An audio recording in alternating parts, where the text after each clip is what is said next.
Assalamualaikum warahmatullahi wabarakatuh. Apa kabar kalian semua, sahabat-sahabatku dimanapun kalian berada? Mudah-mudahan kali ini kita semua dalam kondisi sehat dan tentunya dalam lindungan Allah Subhanahu wa Ta'ala.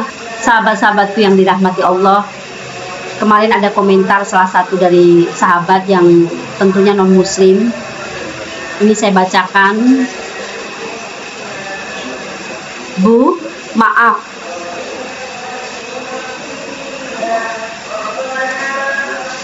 bukan salah paham ya Bu, memang sudah menjadi keyakinan kami umat Kristen, dan ini adalah keimanan orang-orang Kristen. Karena Yesus akan datang lagi ke dunia untuk kedua kalinya, bukan Nabi Muhammad yang datang ke dunia untuk kedua kalinya. Jadi kami intinya si Astor Pelor ini meyakini bahwa Yesus adalah juru selamat manusia. Saudara-saudaraku yang dirahmati Allah, memang banyak sekali non-muslim yang sering menyatakan bahwa mereka sangat mengimani bahwa Yesus nanti akan datang kedua kalinya untuk menyelamatkan mereka, dan meyakini bahwa Yesus ini adalah juru selamat bagi umat manusia. Sahabat-sahabatku yang dirahmati Allah, pertanyaan kenapa Yesus akan kembali lagi untuk menyelamatkan dunia dan bukan Nabi Muhammad yang datang di akhir zaman? Sebelum saya menjawab pertanyaan ini, saya akan sedikit memberikan pemahaman, insya Allah apa yang sudah saya sampaikan nanti insya Allah bermanfaat buat kita semua ya. Kami Muslim menyatakan bahwa Islam adalah satu-satunya agama non-Muslim yang mewajibkan pengikutnya percaya kepada Yesus Kristus. Dan kami Muslim percaya bahwa Yesus adalah seorang nabi. Kami Muslim percaya bahwa Yesus terlahir dengan mujizat tanpa campur tangan seorang pria. Dan kami Muslim sangat percaya sekali bahwa Yesus Kristus adalah Mesias. Dan kami semua Muslim sangat percaya bahwa Yesus ini menghidupkan orang yang sudah mati, semua itu atas izin Allah. Dan Muslim juga percaya bahwa Yesus menyembuhkan orang yang berpenyakit kusta dan orang buta atas izin Allah juga. Kita sebagai umat Muslim dan Kristen tentunya berjalan bersama-sama, berjalan beriringan. Lalu di manakah perbedaan antara kita Muslim dengan non-Muslim, terutama umat Kristen? Perbedaannya adalah hampir semua umat Kristen percaya bahwa Yesus adalah Tuhan. Yesus berkata di dalam Yohanes 14:28, Bapakku lebih besar daripada aku. Di dalam Yohanes 10:29, Bapakku lebih besar dari segalanya. Di dalam Matius 12:28, Aku mengusir setan dengan roh Tuhan.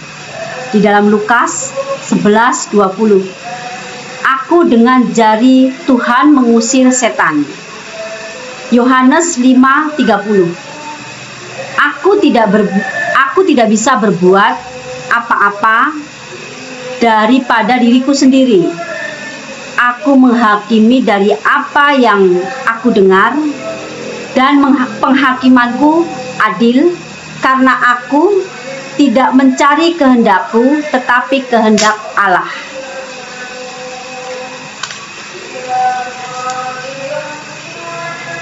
Di sini siapapun yang berkata aku tidak mencari kehendak sendiri melainkan kehendak Tuhan, maka Yesus adalah seorang Muslim.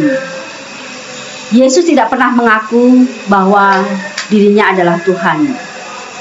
Yesus dari Nazaret, seorang yang ditunjuk oleh Allah di antaramu yang melakukan mujizat dan tanda-tanda yang dilakukan oleh Allah melalui perantara Dia. Seorang yang ditunjuk Tuhan di antara kalian semua.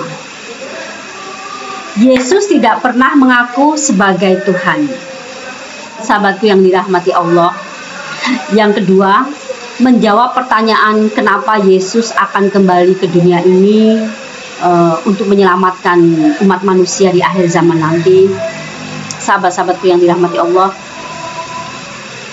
ya, di dalam Al-Quran dan di dalam Bible Yesus akan kembali lagi, dan ini jelas dikatakan tertuang di dalam kedua kitab suci tersebut